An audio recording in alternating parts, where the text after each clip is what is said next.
लखनऊ में लगातार फिर एक बार राष्ट्र हिंदू वाहिनी संघ के राष्ट्रीय अध्यक्ष धर्मेंद्र शुक्ला गोपाल को मोबाइल द्वारा जान से मारने की धमकी मिली। साथ ही धमकी देने वाले ने भद्दी भद्दी गालियां दी।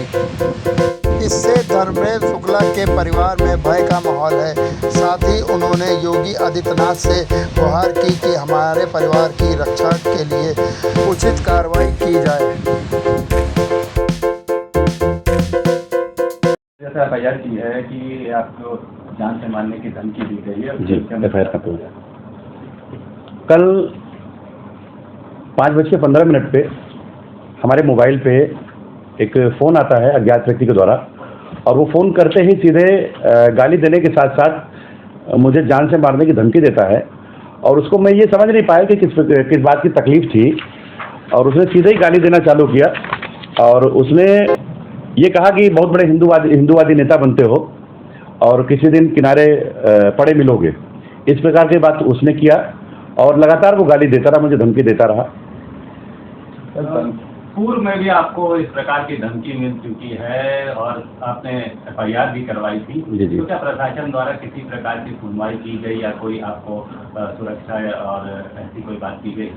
देखिए, ये चिंता का विषय है कि इसके पहले 2 महीने पहले करीब फरवरी में हमको गला रेत कर जान से मारने की धमकी मिली थी। इसके लिए मैंने एफआईआर भी दर्ज कराया था, पहले भी दर्ज कराया था। और जो कल की घटना है, कल भी मैंने एफआईआर दर्ज करवाई है गोमतीनगर विस्तार थाने में। एफआईआर तो दर्ज हो गई है, लेकिन आगे कार्रवाई क्या होगा मुझे नहीं पता है। इसके पहले 2 महीने पहले भी मैंने एफआईआर दर्ज कराई थी, और लखनऊ में कमिश्नर साहब से मैं 2 बार मिला भी था।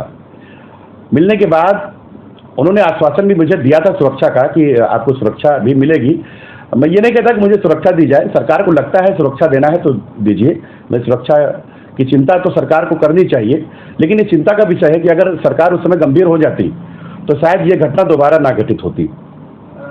किस प्रकार की धमकी दी उस कॉलर ने और क्या बात हुई आपसे इसके पहले भी उसने जान से मार, इसके पहले जो फ़ोन आया था 2 महीने पहले, उसने कहा था गला रेत कर मारने की धमकी दिया था। लेकिन अभी जो फ़ोन आया था, इसमें उसने कहा कि अगर इसी प्रकार से तुम बोलते रहे तो किसी दिन रोड के किनारे पड़े मिलोगे, इस प्रकार की बात उसने किया। और बात करते करते उसने ये भी कहा कि तुमको योगी जी भी नहीं बचा पाएंगे और मोदी जी भी नहीं बचा पाएंगे। और उसने हमारे महाराज जी को भी गाली दिया है और मोदी जी को, हमारे प्रधानमंत्री जी को भी गाली दिया है उसने।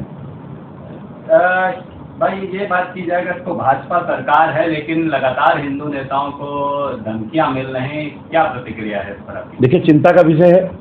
हम लोग हिंदू को धमकी दी गई तो आपको क्या महसूस हुआ? कहाँ पे कुछ ऐसा बोला या क्योंकि इस समय चुनाव का माहौल है जी, तो आप कहीं गए होंगे, कुछ ऐसा कुछ और क्या लगता है उसका कि कहाँ का वो बंदा हो सकता है? या कोई ऐसे तो नहीं मजाक कर रहा हो आपसे, जैसे पहले हुआ पुलिस ने अभी तक कोई कार्रवाई नहीं की, ना स्पष्ट हो पाया कि यार कौन लोग हैं वो। तो अब आपको क्या लगता है आपके साथ दोबारा घटना हो गई? देखिए, मजाक में तो व्यक्ति हंसी मजाक कर सकता है, जान से मारने की धमकी हमें नहीं लगता कोई मजाक में करेगा, इतनी गंभीर बात। और उसने अतीक अहमद का भी नाम लिया। उसने ये भी कहा कि अतीक को मरवा दिया तुम लोगों ने, और योगी जी पर उसने नाम लिया कि उनके ऊपर भी तमाम तरह के मुकदमे, उन पर कार्रवाई क्यों नहीं होती। लेकिन मैं उससे बार बार पूछता रहा कि तुम्हारी समस्या क्या है, तुम अपनी परेशानी बताओ। मैं अभी उसकी कॉल रिकॉर्डिंग है हमारे पास, मैं अभी ऑडियो आप लोग को दे दूंगा। तो ये मैं समझ नहीं पाया कि उसको समस्या किस बात की है, तकलीफ किस बात की है। वो शायद अब चुनाव में तो मैं भारतीय जनता पार्टी के पक्ष में, मैं भी चुनाव में रहा। मैं नगर निकाय का चुनाव हो रहा था, पंचायत का चुनाव हो रहा था, मैं उसमें रहा।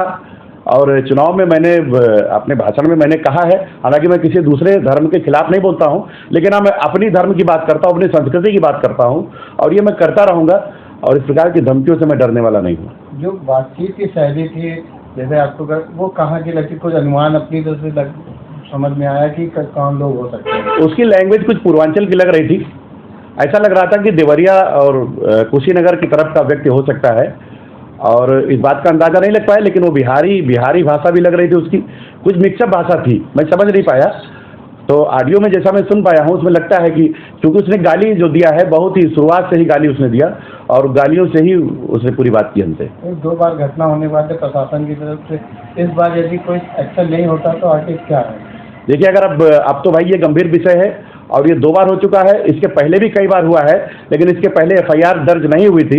लेकिन ये दूसरी घटना है, कल की जो घटना हुई है ये दूसरी घटना है। मैं चाहूँगा कि मैं मुख्यमंत्री जी से मांग करता हूँ कि इस पर सरकार चिंतित हो, क्योंकि अगर चिंतित नहीं होगी तो शायद हमें भी मतलब मजबूरन हमें फिर धरने पर बैठना पड़ेगा और मैं फिर आंदोलन करूँ। हमारे संगठन के लाखों कार्यकर्ता हम रोडों पर आएंगे।